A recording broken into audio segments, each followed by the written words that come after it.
પહેલો રાજા 17મા અધ્યાયમાં એલિયા વિશે તમે જોશો,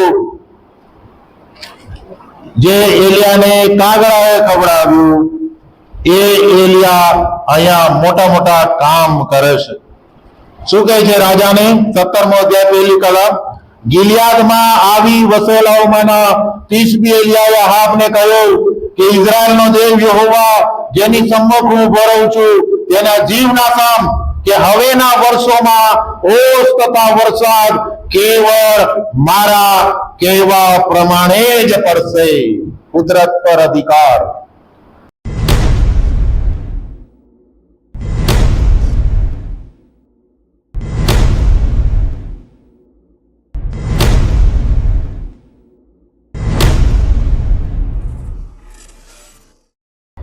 આજે જે વિષય સંદર્ભમાં પ્રભુના વચનમાંથી શીખવા માંગીએ છીએ, માર્કની લખેલી સુવાર્તા અને તેનો 11મો અધ્યાય અને 27મી અંશ સુધી, અને એમાં પ્રભુ ઈસુ ખ્રિસ્તનો અધિકાર એ વિષયના અનુસંધાનમાં આજે આપણે શીખીશું. પ્રભુ ઈસુ ખ્રિસ્તનો અધિકાર, અને અધિકારના સંદર્ભમાં 4 વાર આ શબ્દ વાપરવામાં આવ્યો છે. અને 28મી કલમ જો તમે વાંચો તો ત્યાં એવું લખ્યું છે, તેને કહ્યું કે કયા અધિકારથી તું આ કામો કરે છે, અથવા કામો કરવાનો તને કોણે અધિકાર આપ્યો? આ વિષયના સંદર્ભમાં આવો આપણે આ વિષય સમજવાના માટે ઈશ્વરની સહાયતા પ્રાપ્ત કરીએ. પ્રાર્થનામાં જોડાય. અમારા ઈશ્વર, તમે બોલો, કારણ કે તમારા સેવકો અને સેવિકાઓ બાળકો સાંભળે છે. બોલનાર પાત્રને, સાંભળનાર પાત્રને તમારું વચન સમજવાના માટે પવિત્ર આત્મા તમે અમને મદદ કરો, અને વચન કેવળ સાંભળનારા, વાંચનારા કે યાદ રાખનારા એટલું જ નહીં, પણ અમે પાડનારા બનીએ, એ પ્રમાણે અમે જીવીએ અને તમને મહિમા આપીએ એવી કૃપા તમે થવા દો. શેતાન શત્રુ જે વચન ચોરી જાય છે એનાથી તમે અમને રક્ષણ પૂરું પાડો. પ્રભુ ઈસુ લીધે અમારી પ્રાર્થના સાંભળો. આમેન. પ્રભુ ઈસુનો અધિકાર, એના સંદર્ભમાં આજે આપણે શીખવાના માટે પ્રયત્ન કરીશું. જે અધિકાર શબ્દનો પ્રયોગ બાઇબલમાં કરવામાં આવ્યો છે, એ અધિકાર સત્તા ચલાવવા માટે કે માનસ્થાન માટે કે સાહેબને માટે નથી. અધિકાર શબ્દ જે બાઇબલમાં વાપરવામાં આવ્યો છે, એ શબ્દ સાહેબને માટે નથી કે હું બોસ છું. અધિકાર પણ દાખવવાને માટે નથી, સાહેબગીરી કરવાને માટે નથી, પણ આ શબ્દ એ માનવ સમાજના કલ્યાણને માટે, માવજતને માટે વાપરવામાં આવ્યો છે. માનવ સમાજનું માવજત કરો. અને ઉત્પત્તિ 1લો અધ્યાય અને 28મી કલમમાં પણ આ શબ્દનો ઉપયોગ કરવામાં આવ્યો છે. આદમ અને હવાના સંદર્ભમાં ત્યાં લખવામાં આવ્યું છે, અને દેવે તેઓને આશીર્વાદ દીધો, અને દેવે તેઓને કહ્યું કે સફળ થાવ ને વધો ને પૃથ્વીને ભરપૂર કરો ને તેને વશ કરો, અને સમુદ્રના માછલા પર તથા આકાશના પક્ષીઓ પર તથા પૃથ્વી પર ચાલનારા સગળા પ્રાણીઓ પર અમલ ચલાવો. અમલ ચલાવવાનો મતલબ શું હતો? આદમ ને હવાને માટે એ મતલબ માવજત કરવાનો હતો. કેવળ હું સાહેબ છું, મારો અધિકાર છે તમારા પર, બધાએ મને આધીન થવાનું, અને હું જેમ કહું એમ તમારે કર્યા કરવાનું, એ સમજણ સાથે આ અધિકાર આપવામાં નથી આવ્યો. આદમ અને હવાને સમગ્ર સૃષ્ટિની માવજત કરવાના માટે સેવા સોંપવામાં આવી હતી, જવાબદારી આપવામાં આવી હતી, અને એ પણ અનુકંપા સાથે માવજત. ફક્ત માવજત નહીં કે કોઈ 108માં આવ્યો અને પાટાપીટી કરી દીધી, કરવા ખાતર કરી દીધી અને રજા આપી દીધી, એવું નહીં. માવજત અનુકંપા સાથે, કરુણા સાથે એ કરવામાં આવે, એ શબ્દનો ઉપયોગ અહીંયા કરવામાં આવ્યો છે. અને પ્રભુ ઈસુ ખ્રિસ્તની મિનિસ્ટ્રીમાં અધિકાર જે હતો પ્રભુ ઈસુ ખ્રિસ્તનો, એમાં કદી પણ પ્રભુ ઈસુ ખ્રિસ્તે સાહેબગીરી નથી કરી. કદી પણ પ્રભુ ઈસુ ખ્રિસ્તે સાહેબગીરી નથી કરી. એ ઈશ્વર પુત્ર હોવા છતાં પણ એ દાસનું રૂપ ધારણ કરીને સેવક બનીને જીવ્યા અને માનવ સમાજનું કલ્યાણ અનુકંપા સાથે કર્યું. અને લુકની લખેલી સુવાર્તા 10મા અધ્યાયમાં જે ભલો સમૃદ્ધની સેવા કરે છે એ સમજણ આ અધિકારના શબ્દમાં ઉપયોગ કરવામાં આવ્યો છે. લુકની લખેલી સુવાર્તા 10મો અધ્યાય આપણે સારી પેટે જાણીએ છીએ અને સમૃદ્ધિ વિશે એવું લખ્યું છે 33મી કલમમાંથી કે પણ એક સમૃદ્ધિ માર્ગે ચાલતા જ્યાં તે પડ્યો હતો ત્યાં આવ્યો અને તેને જોઈને તેને કરુણા આવી. અનુકંપા, પ્રેમ, લાગણી એ આપણા માટે પ્રાથમિક બાબત છે. અને જો અનુકંપા છે, જો લાગણી છે, જો માવજત કરવાની ભાવના છે, ત્યારે ભલો સમૃદ્ધિ જે કરે છે તે આ પ્રમાણે કરે છે. તે તેની પાસે ગયો, તેના ઘા પર તેલ તથા દ્રાક્ષારસ રેડીને પાટા બાંધ્યા અને તેને પોતાના જાનવર પર બેસાડીને ઉતારામાં લઈ ગયો અને તેની માવજત કરી. બીજે દાડે તેને 2 દિનાર કાઢીને ઉતારાવાળાને આપીને કહ્યું કે એની માવજત કરજે અને એ કરતા જે કઈ વધારે ખર્ચ લાગશે તે હું પાછો આવીશ ત્યારે તે તને આપીશ. આ માવજત માનવ સમાજને માટે આપણે કરીએ એ માટે આ અધિકાર શબ્દ વાપરવામાં આવ્યો છે. અને પ્રભુ ઈસુ ખ્રિસ્તે આ અધિકાર એ જ રીતે ઉપયોગ કર્યો. એમણે કદી પણ એ અધિકારનો દુરુપયોગ નથી કર્યો. પોતાના સ્વાર્થ માટે, પોતાના હિત માટે કદી પણ નહીં. એ કરી શક્યા હોત પણ સ્વાર્થ માટે એ અધિકારનો કે પદનો કદી પણ ઉપયોગ નથી કર્યો. આ દુનિયામાં ઘણા બધા લોકો કરતા હોય છે પદનો ઉપયોગ, પણ ઈસુએ નથી કર્યો. માથીની લખેલી સુવાર્તા 4થા અધ્યાયમાં 3જી કલમમાં જોશો જે પરીક્ષણ પ્રભુ ઈસુ ખ્રિસ્તને શેતાન કરે છે અને એમાં પહેલું જ પરીક્ષણ પોતાના સ્વાર્થને માટેનું હતું. એમાં લખ્યું છે 3જી કલમ, અને પરીક્ષણ કરનારે તેની પાસે આવીને કહ્યું કે જો તું દેવનો દીકરો છે તો આ પથ્થરોને કહે કે તેઓ રોટલી થઈ જાય. 40 દિવસના ઉપવાસ પછી પ્રભુ ઈસુ ખ્રિસ્તને ભૂખ લાગી હતી, કારણ કે પોતે માણસ પણ હતા. અને એ વ્યાજબી બાબત શેતાને એને કહી હતી. વ્યાજબી, કારણ કે 40 દિવસ અને રાત કશું ખાધું નથી રાનમાં. અને શેતાન એવું કહે છે કે તું દેવનો દીકરો હોય. એ તો ઓલરેડી હતા. એટલે કે શેતાન એને અધિકારનો ઉપયોગ કરવાને માટે ઉશ્કેરે છે. પણ પ્રભુ ઈસુ શું જવાબ આપે છે? 4થી કલમ, પણ તેણે ઉત્તર દીધું કે એમ લખેલું છે કે માણસ એટલી રોટલીથી નહીં પણ હરેક શબ્દ જે દેવના મોંમાંથી નીકળે છે તેથી જીવશે. જે માણસ 5000 માણસોને 5 રોટલી અને 2 માછલીથી જમાડી શકતો હોય, જે પ્રભુ ઈસુ આંધળાને દેખતો કરી શકતો હોય, જે પ્રભુ ઈસુ ખ્રિસ્ત મરેલાને જીવતો કરી શકતો હોય, એ પથ્થરની રોટલી કેમ ના બનાવી શકે? એ બનાવી શક્યા હોય, પણ એના સ્વાર્થને માટે એમણે અધિકારનો કદી ઉપયોગ નહીં કર્યો.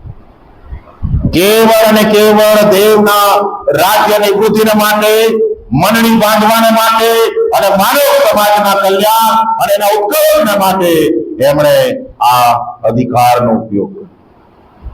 અને પ્રભુ ઈસુ ખ્રિસ્ત વિશે જે 2 બાબતો મહત્વની છે, પ્રભુ ઈસુનું દેવત્વ અહીંયા એ જાહેર કરે છે. શાસ્ત્રી અને ફરોશી એ દેવત્વ સ્વીકારતા નહોતા કે પ્રભુ ઈસુ દેવ નથી, એ ઈશ્વર નથી. એ કયા અધિકાર સાથે ઈશ્વરના કામો કરી રહ્યો છે એ બાબતે સ્વીકારતા નહોતા. ફક્ત માણસ તરીકે એમને જોતા હતા. આપણે યાદ રાખીએ કે બાઇબલની જે ઈશ્વર વિદ્યા છે પ્રભુ ઈસુ ખ્રિસ્તના સંદર્ભમાં તે આ પ્રમાણે છે. પ્રભુ ઈસુ ખ્રિસ્ત સંપૂર્ણ માણસ હતા અને પ્રભુ ઈસુ ખ્રિસ્ત સંપૂર્ણ દેવ હતા. રવિવારે ઓનલાઈન જે ભક્તિ સભા થાય છે એ ભક્તિ સભામાં મેં પ્રભુ ઈસુ ખ્રિસ્તના દેવત્વ વિશે શિક્ષણ આપ્યું હતું. પ્રભુ ઈસુ સંપૂર્ણ દેવ અને સંપૂર્ણ માણસ. સંપૂર્ણ દેવ તરીકે પ્રભુ ઈસુ ખ્રિસ્ત ઈશ્વર જે કામો કરે છે એ કામો એમણે કર્યા. મરેલાને સજીવન કરવું, એ તોફાની જે સમુદ્ર હતો એને શાંત કર્યો, રોગીઓને સાજાપણું આપ્યું, 5 રોટલી અને 2 માછલીમાંથી 5000 લોકોને જમાડ્યા. આ બધી જે બાબતો છે એ પ્રભુ ઈસુ ખ્રિસ્તનું દેવત્વ પ્રગટ કરે છે.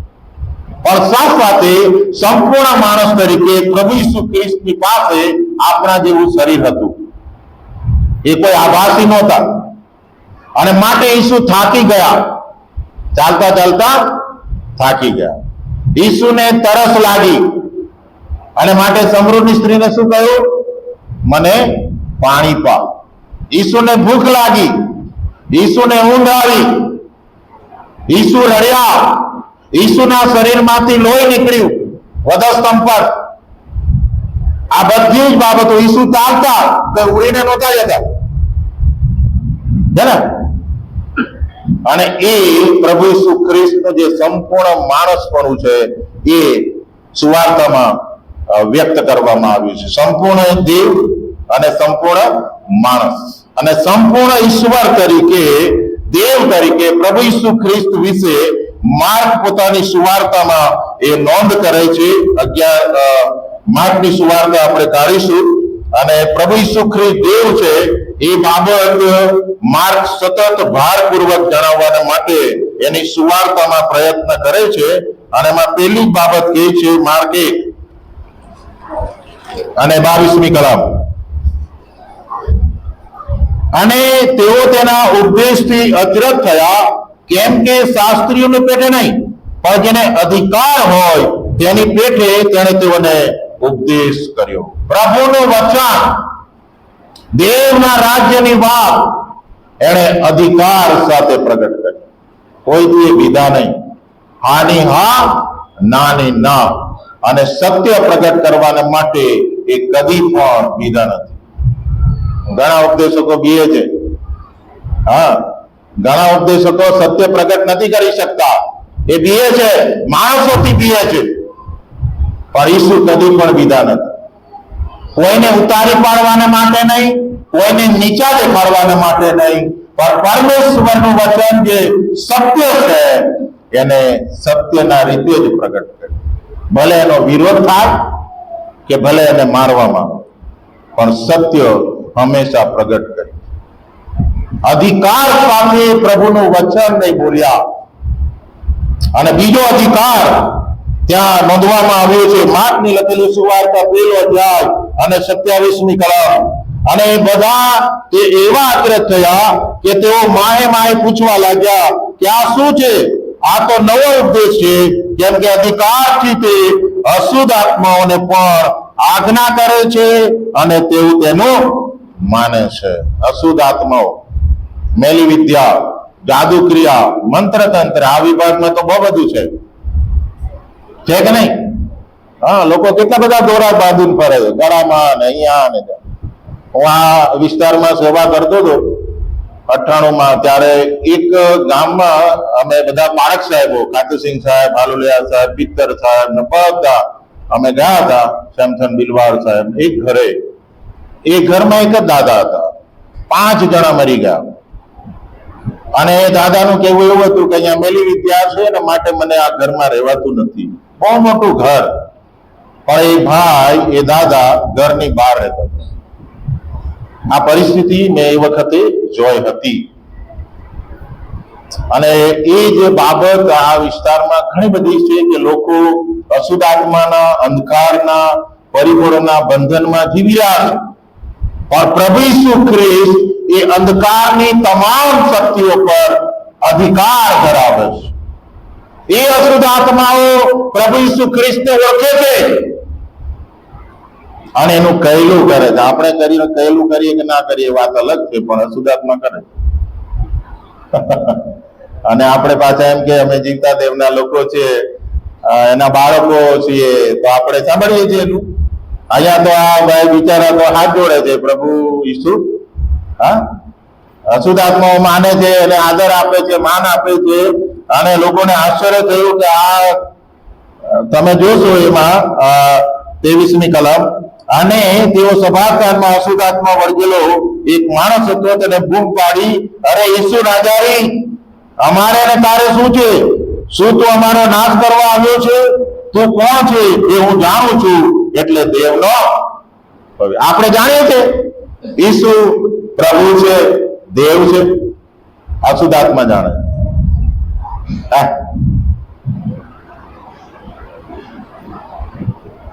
એક સેવકે બહુ સરસ વાત કરી છે કે મંડળી દેડકા જેવી છે. મંડળી કેવી છે? મંડળીના લોકો, મંડળીના લોકો દેડકા જેવા. દેડકો ક્યાં રહે? પાણીમાં રહે ને, પણ એના પેટ પર ચિકાસ હોય છે. પેટ પર ચિકાસ હોય છે. પાણીમાં રહેવા છતાં પણ ચિકાસ દૂર કરી શકતો નથી. અને ઘણા બધા ખ્રિસ્તી ભાઈ બહેનો મંડળીમાં રહેવા છતાં તારણ પામતા નથી. એ પાપ રૂપી ચિકાસ કદી દૂર કરી શકતા નથી. એ બસ ઈર્ષા, અદેખાય, ભેદભાવ, કજિયો, કંકાસ, લોભ, લાલચ, એમાં જિંદગી પૂરી મારું તારું કરવામાં, અને ચાલ્યો જાય. અને ઘણા પ્રશ્નો મુકતો જાય, તે જુદો.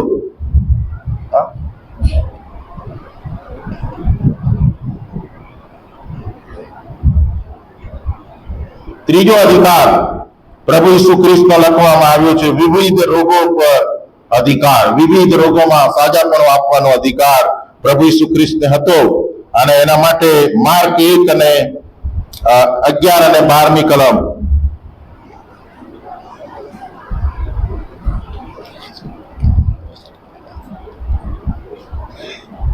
માફ કરશો, માર્ક 2 અને 11 ને 12.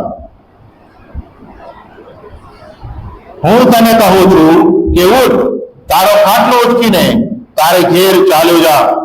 અને તરત ઉઠ્યો અને ખાટલો ઉચકીને સૌના દેખતા ચાલ્યો ગયો.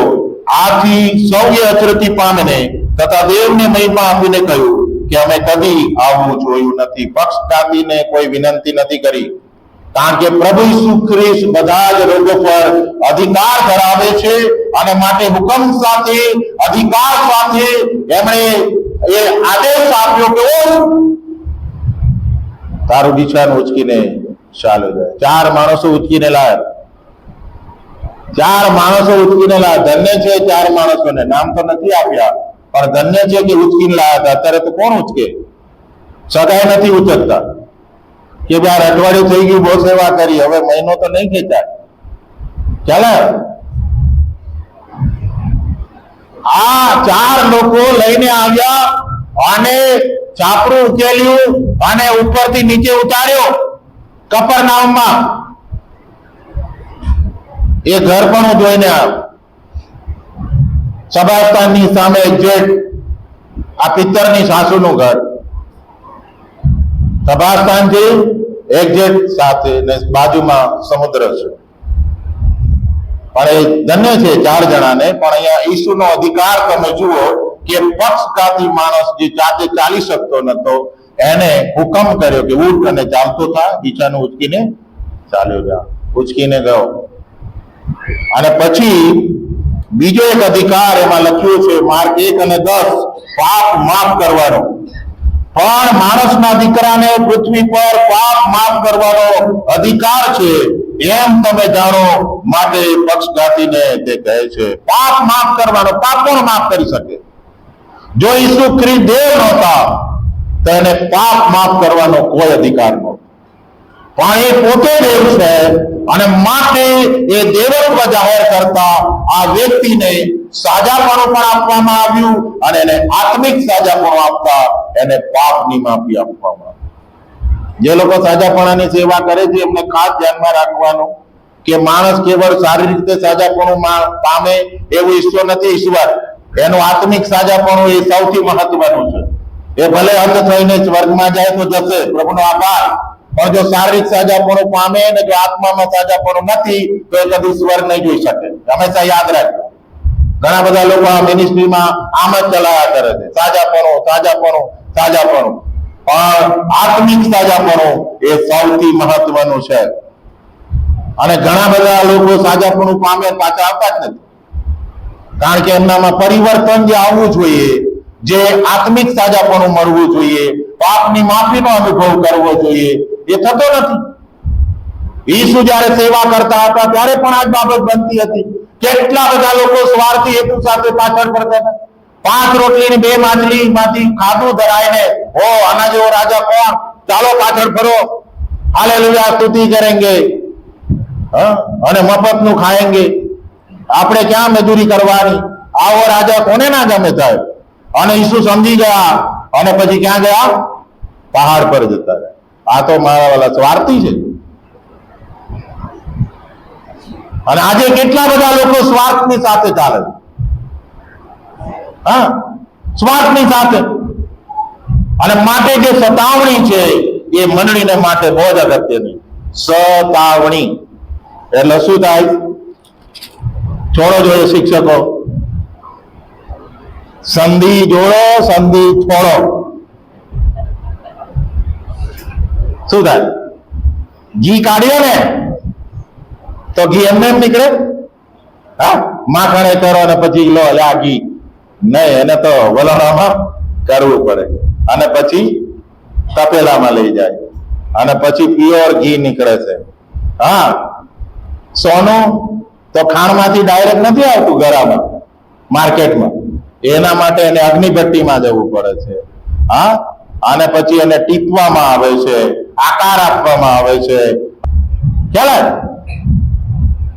અને માટે જે મહત્વની વાત, પ્રભુ ઈસુ ખ્રિસ્ત પાપની માફી ઈશ્વર હતા માટે ઈશ્વર પાપની માફી આપે છે, જાહેર કરે છે. અને આશ્ચર્ય શાસ્ત્રીઓને થયું કે આ પાપની માફી કઈ રીતે આપી શકે? ઈસુ સંપૂર્ણ દેવ હતા. અને પછી આગળ 4થા અધ્યાયમાં લખવામાં આવ્યું છે કે ઈસુ કુદરત પર અધિકાર ધરાવે છે. ત્યાં લખવામાં આવ્યું છે, મોટું તોફાન થયું, 37મી કલમ, પણ પવનનું મોટું તોફાન થયું અને હોળીમાં મોજાઓ એવા ઉછળી આવ્યા કે તે ભરાઈ જવા લાગી.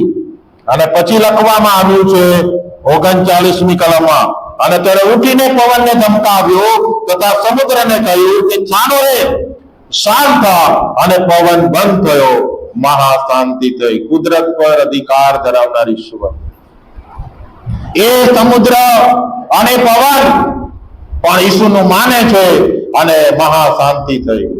કુદરત પર અધિકાર ધરાવનાર ઈશ્વર. અને ત્યારબાદ માર્ક 5મો અધ્યાય અને 41મી કલમમાં મરણ પર અધિકાર ધરાવનાર ઈશ્વર વિશે લખવામાં આવ્યું છે. અને છોકરીનો હાથ ઝાલીને તેને કહે છે કે તલિતા કુમ, જેનો અર્થ છે છોકરી, હું તને કહું છું ઉઠ. અને તરત છોકરી ઉઠીને ચાલવા લાગી, કેમ કે તે 12 વર્ષની હતી. અને તેઓ ઘણા વિસ્મિત થયા. મરેલાને સજીવન કરવાની તાકાત અને અધિકાર પ્રભુ ઈસુ ખ્રિસ્તની પાસે છે. અને માટે જે લાજરસ જે કબરમાં હતો, એ લાજરસને કહ્યું કે બહાર આવ. લાજરસે સાંભળ્યું કે નહીં સાંભળ્યું? બહાર આવ્યો. હવે તમે વિચાર કરો, મરેલો સાંભળે જે રીતે, જીવતા સાંભળતા નહીં. બધે કાન આપ્યા તોય મારા સાંભળતા નહીં. અને કેટલાક તો બહુ આનંદ કરે, એક કાનથી સાંભળવા ને બીજે આર પાર જવા દેવા, એટલા માટે ઈશ્વરે આપ્યું. બોલ, તો જો નહીં સાંભળી શકતા તો કેટલાક દુનિયામાં લોકો નથી સાંભળી શકતા, કેટલાક જોઈ શકતા નથી. આપણને જોવાને માટે આંખો આપી, આપણે સારી રીતે સાંભળી શકીએ છીએ, આપણે સારી રીતે બોલી શકીએ છીએ, આપણે સારી રીતે ચાલી શકીએ. પ્રભુનો આભાર માની. આ લાજરસ સાંભળે છે અને બહાર આવ્યો, અને આપણે જીવતા આપણે સાંભળીએ. મરણ પર અધિકાર, ત્યાં કોઈ રિક્વેસ્ટ નથી કરી કે લાજરસ મહેરબાની કરી બહાર આવ. અધિકાર. અને પછી માથી 28 અને 19, આકાશ અને પૃથ્વી પર 18મી કલમ, સર્વ અધિકાર મને આપવામાં આવ્યો છે. પ્રભુ ઈસુ ખ્રિસ્ત કહે છે કે આકાશ અને પૃથ્વી પર સર્વ અધિકાર મને આપવામાં આવ્યો છે. સર્વ અધિકાર ધરાવનાર ઈસુ, અને એ રીતે પોતાનું દેવત્વ પ્રગટ કરે છે. અને એ જ અધિકાર પ્રભુ ઈસુ ખ્રિસ્તે એના શિષ્યને આપ્યો. અને પ્રભુ ઈસુ ખ્રિસ્ત એમ પણ કહે છે કે મારા પર વિશ્વાસ કરનાર મારા શિષ્યો અને શિષ્યાઓ મારા કરતા પણ મોટા કામ કરશે. હાલેલુયા. આવો ઓછા ગુરુ કહેતા હોય, ઓછા ગુરુ કહેતા હોય કે મારો શિષ્ય મારા કરતા મોટો થઈ જાય તો ભાઈ મારું વેલ્યુ શું? ઘણા મા બાપ ને એવું હોય, મારો છોકરો મારાથી નાનો જ રહેવો જોઈએ. એક બાપ ને મેં સાંભળ્યો, અમે દલીલ કરતા હતા. મેં કીધું સાહેબ, મારો છોકરો છે ને એના નામથી ઓળખાય ને મારા કરતા મોટો થાય. નાના એવું નહીં, આપણા છોકરા આપણાથી નાના જ હોવા જોઈએ. એ કઈ રીતે એના નામથી ઓળખાય? કઈ રીતે આપણાથી મોટા થઈ જાય? આપણે આટલી બધી મહેનત કરી, મજૂરી કરી, ભૂખ્યા રહ્યા. મેં કીધું સાહેબ, હું એમાં માનતો નથી. મારી મજૂરી ત્યારે લેખે લાગશે કે મારો છોકરો મારા કરતા મોટો થશે અને મોટા કામ કરશે. હાલેલુયા. એના નામથી ઓળખાય, એના નામથી ઓળખાય, રજવાડીના નામથી નહીં. રેવરન્ડ આર્થર રજવાડીનો છોકરો. આપણી પણ આગવી ઓળખ ઊભી કરવા. અને ઈસુ કહે છે કે તમે તમારી આગવી ઓળખ ઊભી કરજો મારા નામથી, અને મારા કરતા પણ મોટા કામ કરજો. અને માટે માથીની લખેલી સુવાર્તા 10મો અધ્યાય અને 1લી કલમ અને 7 અને 8મી કલમમાં એમને અધિકાર આપ્યું. લખવામાં આવ્યું છે, પછી તેણે પોતાના 12 શિષ્યોને પાસે તેડીને અશુદ્ધ આત્માઓને કાઢવાનો તથા હરેક તરફનો મંડવાળ તથા હરેક જાતનો રોગ કાઢવાનો અધિકાર તેઓને આપ્યો. હાલેલુયા. કોને આપ્યો? શિષ્યોને આપ્યો. 50% અધિકાર નથી આપ્યો. ચાલે 50% નહીં, 100% અધિકાર. જે કામો ઈસુ દેવ તરીકે કર્યા એ જ કામો પ્રભુ પવિત્ર આત્માના સામર્થ્યમાં આ શિષ્યો આ પૃથ્વી પર કરે એ માટે એમને અધિકાર આપવામાં આવ્યો. અને 7 અને 8મી કલમમાં તમે જુઓ, ત્યાં લખવામાં આવ્યું છે, અને તમે જતા જતા એમ પ્રસિદ્ધ કરો કે આકાશનું રાજ્ય પાસે આવ્યું છે. કેવળ સાજાપણું નહીં, પહેલા પ્રભુનું વચન પ્રગટ કરો. આ વચન સૌથી મહત્વનું છે. અને આ વચન અધિકારથી પ્રગટ કરો, બીતા નહીં. પેલો મારશે અને પેલી મારશે. આપણે તો સુવાર્તા જતા પહેલા 5 વાર વિચાર કરીએ છીએ, રમેશ મારશે તો? અને રમેશને તો ખબર નહીં કે આ રેવરન્ડ આર્થર સુવાર્તા માટે આવવાનું. આપણા મગજમાં ભૂસું ભરાયેલું. ચાલે. અને કઈ રીતે સુવાર્તા આપવાની, પ્રભુનું વચન પ્રગટ કરવાનું, એ પણ આપણને ખબર હોવી જોઈએ. આપણે તો ઘણી વાર એમનો દેવ આમ, એમનો દેવ એવું નહીં કરવાનું, નહીં તો પડી માનો. તમને બહુ સ્પષ્ટ કહું છું, અત્યારે બહુ સેન્સિટિવ થઈ ગયા છે લોકો. આ દ્રાક્ષા રસમાં બબાલ થાય છે, ખબર છે? ખ્રિસ્તીઓ લોહી પીએ છે, એટલે સમજાવવું પડે છે. અને માટે કોઈ ઉતાર ચઢાવની સુવાર્તાની વાત ના કરો. અમારો દેવ આમ ને તમારો આમ ને અમે આમ ને તમે તે કદી વાત નહીં કરવાની થાય. અહીં તો મારા જીવનમાં મારા પ્રભુએ આ કર્યું એ કર્યું, અને એવું તારા જીવનમાં કરી શકે. બોલ, તારે તૈયારી છે? અને કોઈને વાંકો નહીં વાળવાનો, કોઈને ગરદન નહીં પકડવાની, એના માટે પ્રાર્થના જ કરવાની. પણ અમે તો કે પ્રસાદ નહીં ખાતા, અમે તો આમ નહીં કરતા, એટલે પણ બીજું ઘરમાં ઘણું કરો છો. તમે શું કરો? પ્રસાદ ને આગળ કરો છો, અને એના સુવાર્તા અટકી જાય છે. મારા હિન્દુ મિત્રો હતા, પ્રસાદ લાવતા હતા, અમે બહુ પ્રેમથી પછી એમને સમજાયા હતા કે આ શું છે આ. ચાલો. અને પછી એ લોકો સમજી ગયા. કદી મને આગ્રહ નથી રાખ્યો કે રેલ રજવાડી આખા. આપણને સમજણ હોવી જોઈએ, અને એને સમજ આપવાની. કોઈને પણ ધાર્મિક લાગણીની ઠેસ પહોંચે ને એવું નહીં કર્યું. જો દારૂ પીનારો હશે ને એને પણ ધાર્મિક લાગણી હોય છે. અને માટે વચન જે છે એને પૂરી સમજ સાથે, અધિકાર સાથે પ્રગટ કરો. જાઓ અને સગળ દેશના લોકોને શું કરો? શિષ્ય કરો. પણ પહેલા પ્રભુનું વચન આપો. હા, વચન આપો. ગુડ મોર્નિંગ, હવાર હાંજ, ગુડ નાઇટ, બસ એમાંથી આપણે ઊંચા નહીં આવતા. વોટ્સએપ, હા, અને આ કચરા મિનિસ્ટ્રી, યોરસેટ યુનિવર્સિટી.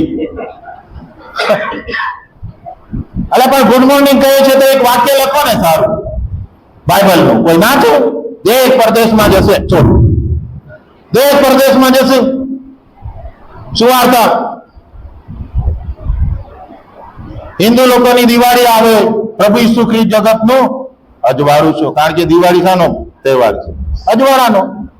હા, બહુ સાદી અને સરળ રીતે આપણે શુભ સંદેશ તમે પ્રગટ કરી શકો. ઘરે ઘરે જવાની જરૂર નથી. આ છે પણ એનો સદુપયોગ થવો. કેવો? અધિકારથી વચન પ્રગટ કરો. અને અધિકાર પ્રભુએ આપ્યો શિષ્યને કે તમે દેવના રાજ્યની વાત કરો. માનવ જાતના કલ્યાણ માટે, ઉદ્ધારને માટે, તારાને માટે એ આનંદની સુવાર્તા તમે પ્રગટ કરો. ગામે ગામે, શહેરે શહેર, નગરે નગર. આજે જાલોદમાં કેટલા જગ્યા સુધી આ સુવાર્તા ગઈ? શહેરમાં ગઈ? હે, શહેરમાં ગઈ? એ વિષય છે. આ વિસ્તારના કેટલા ગામડાઓમાં સુવાર્તા ગઈ? આ વચન લઈને મલિંગન સાહેબ ચાલો, એમને નોકરી મળતી નહોતી એમના દેશમાં, એટલે કે એમને કોઈ શોખ થયો અહીંયા આવવાનો? સાહેબ મલિંગન સાહેબ મરી ગયા આના લીધે. હા, અને એ વખતે કહેવાતું હતું કે પંચમહાલની ભૂમિ બહુ કઠણ છે અને માટે અમે એની ધૂળ ખંખેરીને જઈએ છીએ. હે, આઈરિશ પ્રેસ્બિટરિયન. પણ એ કઠણ ભૂમિને પ્રભુએ નમ્ર બનાવીને ગામે ગામે આજે પ્રભુના ઘરો છે. હાલેલુયા. ભલે બીજી કોઈ મંડળી ના છે, પણ કામ તો મિશનરીઓ કરે. એ બી તો હમણાં આવ્યા હતા. અને માટે પ્રભુનું વચન અધિકાર સાથે પ્રગટ કરો. અને એના માટે આપણને તેડવામાં આવ્યા છે. માથી 15 અને 16, યુહાન 15 અને 16 આપણા તેડા વિશે અને આપણા અધિકાર વિશે કહેવામાં આવ્યું છે કે મેં તમને પસંદ કર્યા છે અને તમને નિમ્યા છે. નિમણૂક આપનાર કોણ છે? તમને ને મને, રાજાઓનો રાજા અને પ્રભુઓનો પ્રભુ. સરકાર શ્રી ઓર્ડર આપે છે ટીચરને, મામલતદારને, સરકારી કર્મચારીને. એ શું હોય છે ઓર્ડર? એટલે હુકમ. પણ હુકમની સાથે શું હોય છે? અધિકાર. કે ભાઈ તારે છોકરાઓના ટીચર તરીકે છોકરાઓને ભણાવવાનો તને અધિકાર આપવામાં આવે છે. મામલતદાર તરીકે તમને અધિકાર આપવામાં આવે છે. અને એ અધિકારથી ટીચર શિક્ષણ આપે છે. અને જ્યારે પણ પ્રશ્ન થાય એ કહે છે કે મને સરકારે નિમણૂક આપી છે. હાલેલુયા. હા, અધિકાર સાથે. બીતો નથી બનાવતો. હા, અધિકાર સાથે. અને માટે તમને ને મને પ્રભુએ પસંદ કર્યા છે, અધિકાર આપ્યો છે કે આપણે જઈને ફળ આપીએ. પ્રભુએ આપણને નિમ્યા છે. આદમને હવાને પ્રભુએ અધિકાર આપ્યો એ માવજત કરવાને માટે. ઇબ્રાહીમને અધિકાર આપવામાં આવ્યો ઉત્પત્તિ 12 અને 3 કે તારામાં પૃથ્વીના સર્વ કુટુંબ આશીર્વાદ અપાશે. કેટલો મોટો અધિકાર. હા, તમને મને આશીર્વાદ આપવા માટે તેડ્યા છે. અને આશીર્વાદ આપનારનો હાથ હંમેશા ક્યાં રહે છે? ઉપર રહે છે. અને લેનારનો હાથ નીચે. આપણને એવી પ્રજા તરીકે, એવી મંડળી તરીકે પ્રભુએ માન આપ્યું છે કે એ અધિકાર આપ્યો છે કે આપણે લોકોને આશીર્વાદ કમાવીએ. તારામાં પૃથ્વીના સર્વ કુટુંબ આશીર્વાદ પામશે. કેટલું મોટું માન. અને પછી મૂસાને અધિકાર આપવામાં આવ્યો. 10 અનર્થ જે કર્યા એ કુદરત પરના અધિકારના હતા. હા, મૂસા તો નબળો માણસ હતો, એને બોલતા આવડતું નહોતું. પણ પ્રભુનું વચન કહે છે કે જે કોઈ વિશાખમાં નથી એવા મારા માટે પરાક્રમી કામ કરશે. અને 10 અનર્થ તમે જુઓ. કુદરત પર અધિકાર ધરાવનારો મૂસા, અને એ મૂસા એના વિશે લખવામાં આવ્યું છે નિર્ગમન 14મો અધ્યાય 21 થી 22. સમુદ્રના 2 ભાગ એની પ્રાર્થના દ્વારા થાય છે. નિર્ગમન 14:21 થી 22. ત્યાં લખવામાં આવ્યું છે, અને મૂસાએ પોતાનો હાથ સમુદ્ર ભણી લંબાવ્યો, અને યહોવાએ તેને આખી રાત પૂર્વ તરફથી ભારે પવન ચલાવીને સમુદ્રને પાછો હટાવ્યો, ને સમુદ્રને ઠેકાણે કોરી જમીન કરી દીધી, ને તેના પાણીના 2 વિભાગ થઈ ગયા, અને ઈસ્રાયેલ પુત્રો કોરી જમીન પર ચાલીને સમુદ્રની મધ્ય થઈને ગયા, અને પાણી તેમને જમણે તથા તેમને ડાબે હાથે ભીતરૂપ થઈ ગયા. કોઈ નદી કે તળાવના 2 ભાગ નથી કર્યા, આ સમુદ્રના 2 ભાગ હતા. આ પરાક્રમી કામ કરવાનો અધિકાર મૂસા, જે કોઈ વિશાખમાં નહોતો, એને પ્રભુએ આપ્યો. પહેલો રાજા 17મા અધ્યાયમાં એલિયા વિશે તમે જોશો, જે એલિયાને કાગડાએ ખવડાવ્યું, એ એલિયા અહીંયા મોટા મોટા કામ કરે છે. શું કહે છે રાજાને? 17મો અધ્યાય 1લી કલમ. ગિલિયાદમાં આવી વસેલાઓમાંના તિશબી એલિયાએ અહાબને કહ્યું કે ઇઝરાયલનો દેવ યહોવા, જેની સમ્મુખ હું ઉભો રહું છું, તેના જીવના સમ કે હવેના વર્ષોમાં ઓસ તથા વરસાદ કેવળ મારા કહેવા પ્રમાણે જ પડશે. કુદરત પર અધિકાર. વરસાદ કોણ વરસાવે? ઈશ્વર. અહીંયા એલિયા કહે છે, એલિયા સ્વભાવે આપણા જેવો માણસ, અને આપણે તો ફરિયાદ જ કર્યા કે પ્રભુ મારી પ્રાર્થના સાંભળતા નથી, પ્રભુ મારી પ્રાર્થના સાંભળો, તમે કરાવો. અને કેટલાક તો છે ને બહુ હોશિયાર હોય, બીજાને જ કામે લગાડો, પોતે ઊંઘે. પ્રાર્થના કરજો ને જરા. હું તો પહેલા જ એને કહું, તું કરાવ પહેલા. હા, ખરેખર. આનો મંડળીને એમ કહો, અમારા ઘરે પણ તો આવો ને મુલાકાતે, અમે તમારા ઘરે આવીને તો થાકી ગયા. તમે આવો, તમારી ફરજ શું છે? અમારા માટે પ્રાર્થના કરાવો. કઈ કેવળ પાદરીની ફરિયાદ થોડી કર્યા કરવાની, અમારો પાદરી આમ છે, અમારો પાદરી છે. અરે આપણી ફરજ છે. બાળક તો પોતાનું વતન છોડીને આવ્યા છે, તો આપણે એમના ઘરે જઈએ, એના માટે પ્રાર્થના કરાવીએ. તો કે મને પ્રાર્થના નથી આવડે.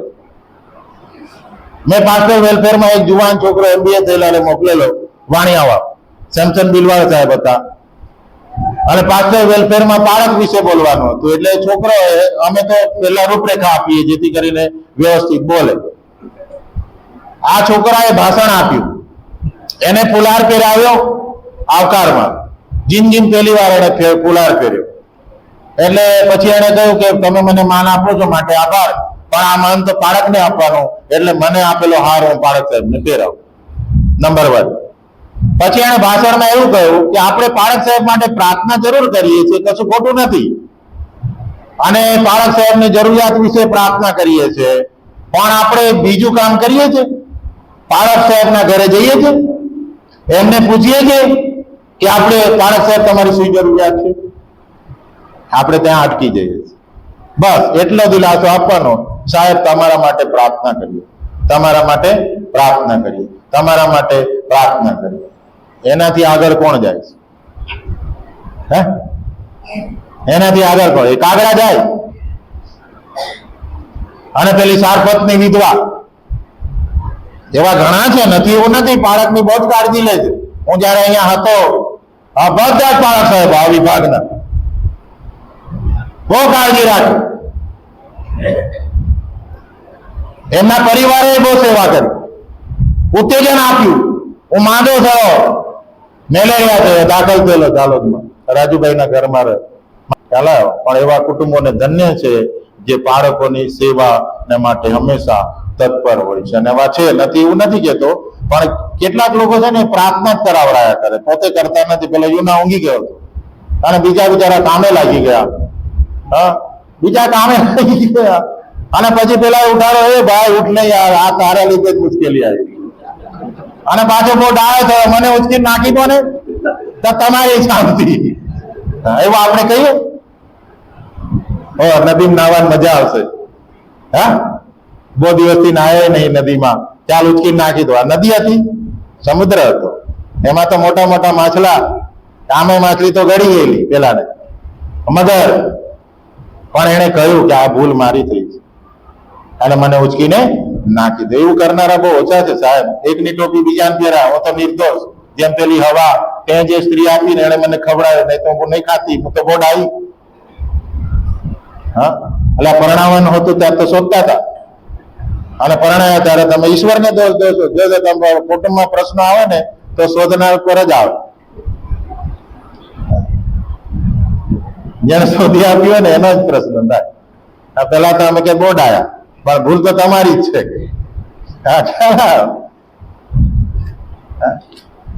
અને માટે બીજાને કામે નહીં લગાડે, આપણે પોતે કરીએ પ્રાર્થના. કેટલાક તો 5,000 રૂપિયા આપે છે એટીસથી પ્રાર્થના કરાવે એના માટે. આ મંડળીમાં 100 રૂપિયા આપે. આ છે, મેં તો જોયેલા છે. અમારે ત્યાં અમારે રાજંકલેશ્વરમાં ઘણા છે, અમદાવાદમાં ઘણા. બોલો. અને કેટલાક ને તેમ જ છે, અમારી પાદરીની પ્રાર્થના નહીં સંભળાતી, પહેલાની જ સંભળાય. તો પણ તારી સંભળાતી નથી એનું શું?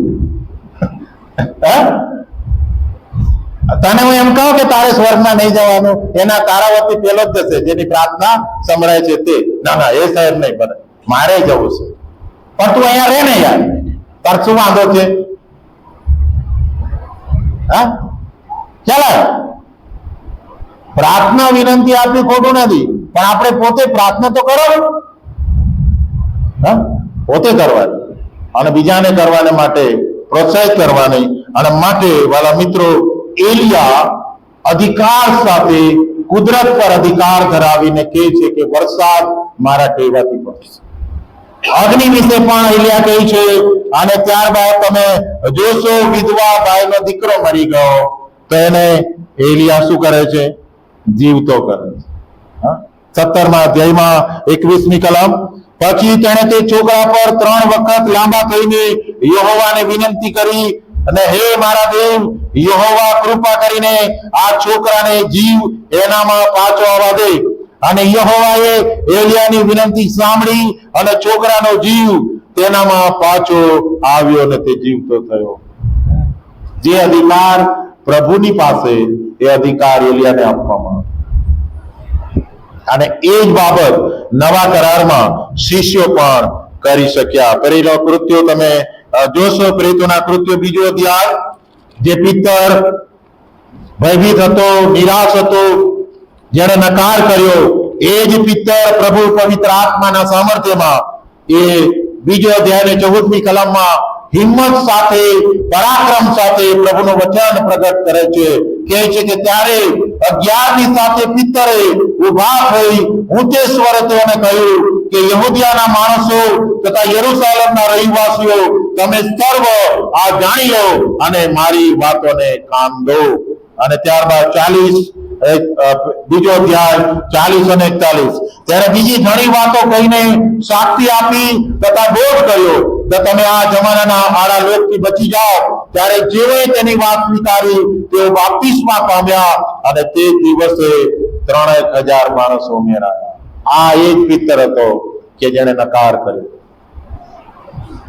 પ્રભુ પવિત્ર આત્માના સામર્થ્યમાં દેવના રાજ્ય અને વૃદ્ધિના માટે એ આનંદની સુવાર્તા એને પ્રગટ કરી અધિકાર સાથે.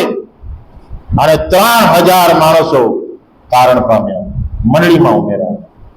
આ કાર્ય કરવાને માટે પ્રભુએ તમને ને મને તેડ્યા છે. અધિકાર સાથે આનંદની સુવાર્તા આપણે બીજાઓને આપી.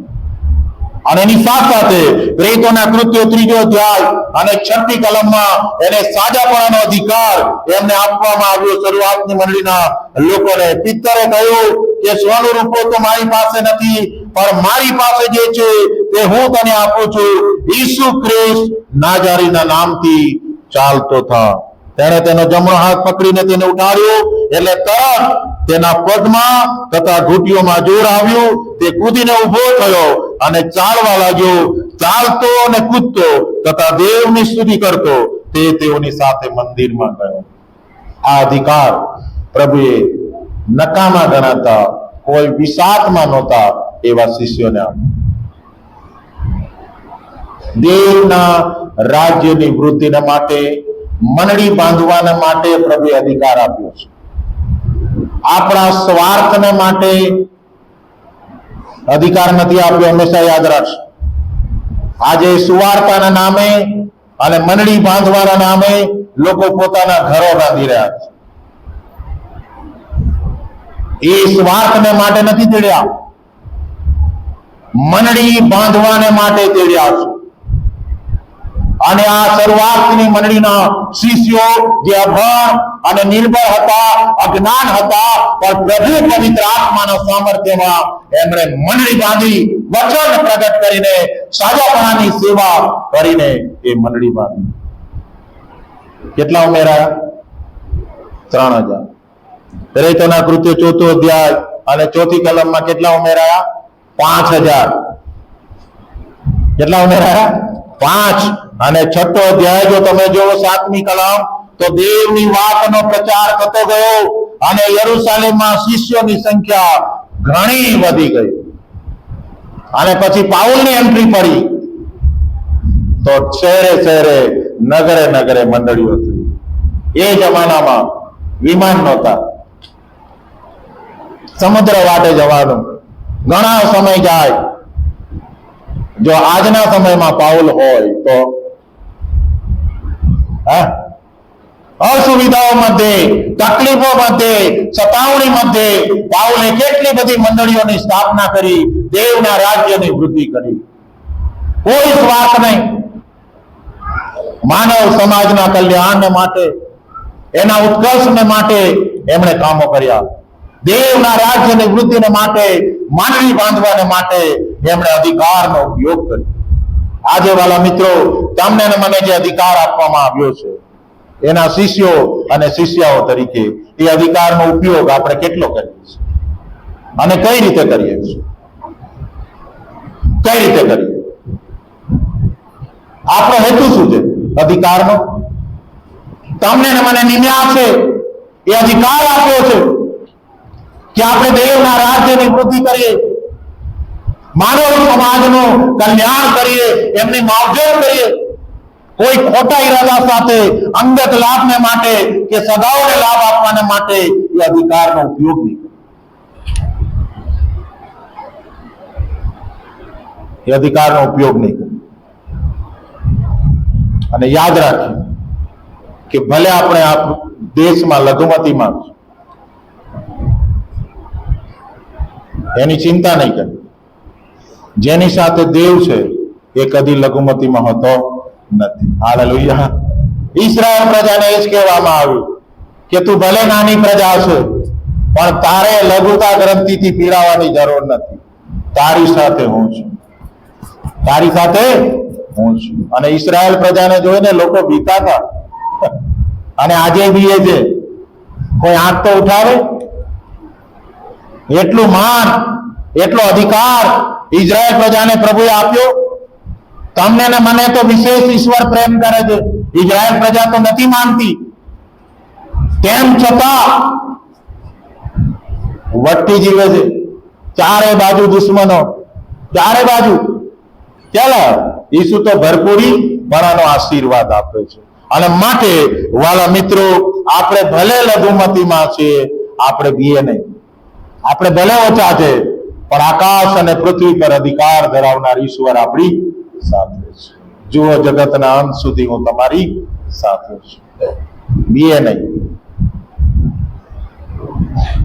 બીએ નહીં. અધિકાર સાથે જીવીએ, અધિકાર સાથે સેવા કરીએ, અધિકાર સાથે વચન પ્રગટ કરીએ, લોકોને આનંદ પમાડીએ, આશીર્વાદ પમાડીએ. અને માટે પ્રભુ આપણને એ કૃપા આપે, સહાય કરે કે આપણને મળેલા અધિકારનો, ભલે આપણે કોઈ વિસાતમાં નથી, પણ એનો કઈ રીતે ઉપયોગ કરીએ છીએ.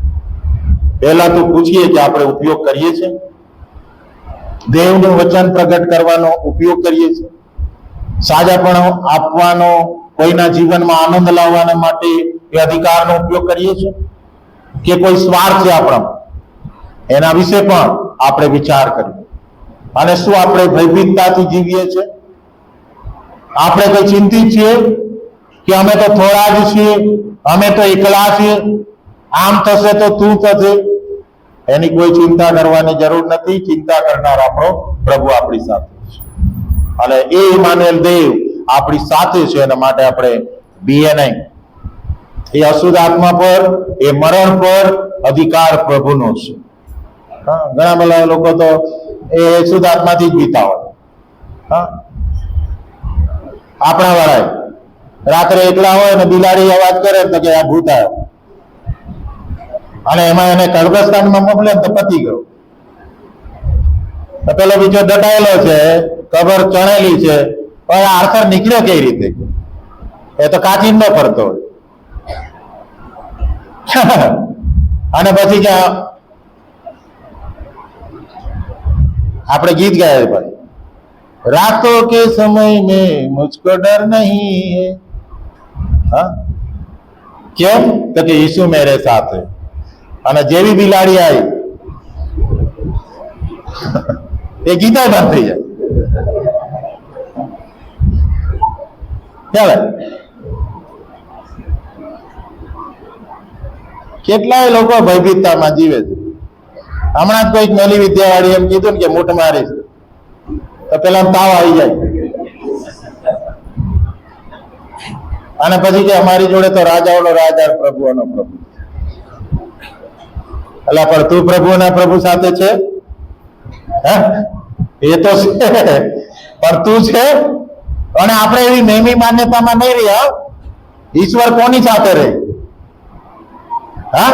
તમે મારામાં રહો અને હું તમારામાં. આપણે પ્રભુમાં રહીએ તો પ્રભુ આપણામાં. એટલે વેમી માન્યતામાં રહેવાની જરૂર નથી. ચાલો, અને માટે પ્રભુ આપણને એ ખાતરી સાથે આ અધિકારનો માવજતના હેતુ સાથે ઉપયોગ કરવાને માટે કૃપા આપો. આવો આપણે પ્રાર્થનામાં જોડાય, પ્રાર્થના કરીએ. થોડી પળો આપણે શાંત રહીએ. પ્રભુ, અમે ખૂબ આભાર માનીએ છીએ તમારા દેવત્વને માટે. જે અધિકાર તમારી પાસે છે એ જ અધિકાર તમે અમને તમારા દીકરા અને દીકરીઓ તરીકે આપ્યો છે. અમે ધન્યવાદ આપતા, જે રીતે તમે અધિકારનો ઉપયોગ કર્યો માનવજાતના કલ્યાણ માટે, કેવળ સાહેબને માટે નહીં પણ સેવક બનીને માનવજાતની તમે સેવા કરી, અનુકંપા સાથે તમે સેવા કરી, અને તમારા રાજ્યની વૃદ્ધિ મંડળી બાંધવાના માટે એ અધિકારનો ઉપયોગ કર્યો. એ રીતે પ્રભુ અમને કોઈ પણ પ્રકારના સ્વાર્થી વલણ વગર નમ્રતાથી સેવક અને સેવિકા બનીને અમે માનવ સમાજનું કલ્યાણ કરીએ. અધિકાર સાથે વચન આનંદની સુવાર્તા અમે આપીએ. અધિકાર સાથે લોકોના પ્રશ્નોનું નિવારણ કરીએ, લોકોના રોગોને સાજાપણું આપી શકીએ, અને લોકોના હૃદયોમાં આનંદ અને શાંતિનો આશીર્વાદ લાવી શકીએ. એ માટે પ્રભુ તમે અમને સહાયતા કરો. જે હેતુ સાથે તમે અમને નિમ્યા છે અને અધિકાર આપ્યો છે એના સંદર્ભમાં અમને વિચારવાના માટે તમે અમને મદદ કરો. જો અમે એ અધિકારનો ઉપયોગ કર્યો નથી અથવા સ્વાર્થી અમે બન્યા હશે તો તમે અમને માફ કરો. જો અમે ભયભીત છીએ તો આજે અમને ખાતરી આપો કે હું તમારી સાથે છું, અને તમારી સાથે રહેવાના માટે પણ તમે અમને કૃપા આપો. પ્રભુ ઈસુની દે અમારી પ્રાર્થના સાંભળો. આમેન.